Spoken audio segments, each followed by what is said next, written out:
This is a cheeseburger soup. Is that a favorite for your family? I'm gonna show you a lightened up version. This uses ground turkey, and I'm gonna encourage you to make a double batch so that you can put some in the freezer. Today, I'm making some of it dairy-free and some of it with cheese. Let's take a look.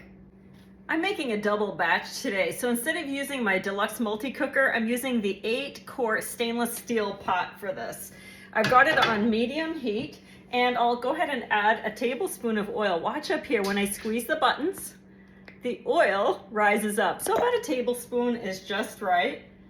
You always want to use a little bit of oil when you're using your stainless steel pans. And once the oil is shimmering, you can go ahead and add your ingredients. And you can see it's shimmering when it kind of has these little waves on it. Okay, so go ahead and swirl it around and make sure it's all the way around the bottom.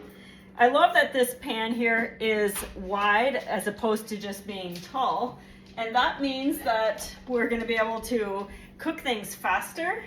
And it doesn't take as much space when you are storing it either.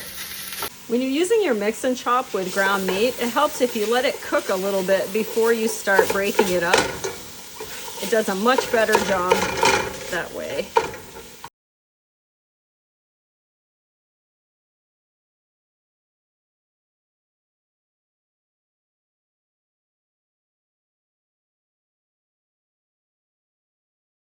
Got your carrots, celery, onion. We'll add that all in with the turkey.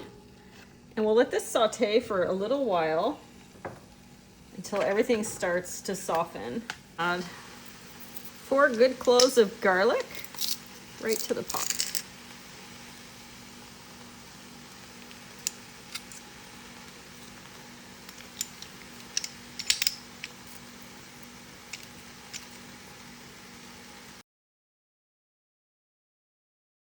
I'm using gluten-free flour today. You can use all-purpose if that's what you prefer. This will help thicken up the soup. I'm gonna add some salt and pepper. This is our electric grinder set. So what I love about this is that you can turn the coarseness of the grind however you like.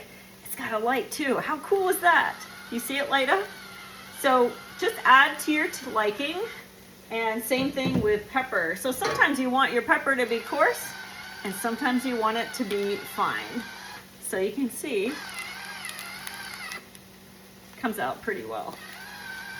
I find that we put pepper on things just because it's fun to run too. Add everything else. Here are the potatoes that I chopped up with the twist and chop. Throw those in. And I've got some chicken broth that I had cooked this previously. It was in the freezer. So just go ahead and gently pour it right into your pot. I like to add this before I add the cauliflower because I just can get everything mixed up a lot better that way. It smells really, really good.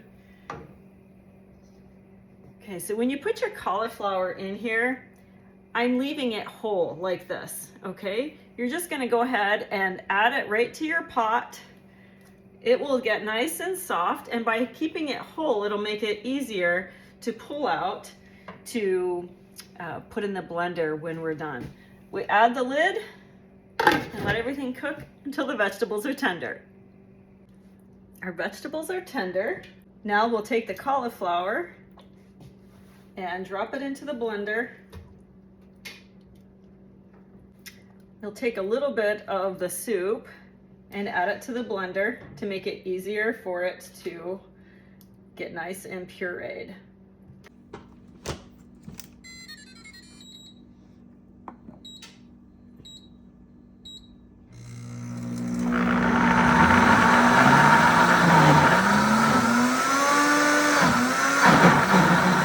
Here's the cauliflower all pureed.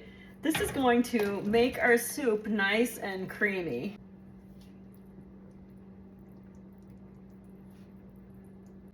Now I want some of this soup to stay dairy-free, so I'm just gonna go ahead and remove some of it now. This is if you're curious, this funnel, I use it for canning in the summertime. It's not something that we carry. And by removing some now before I add the cheese, it means that any dairy-free family members can enjoy this one way, and the rest of us can enjoy it with the cheese for that cheeseburger flavor that we're after. Give it a stir until it's melty.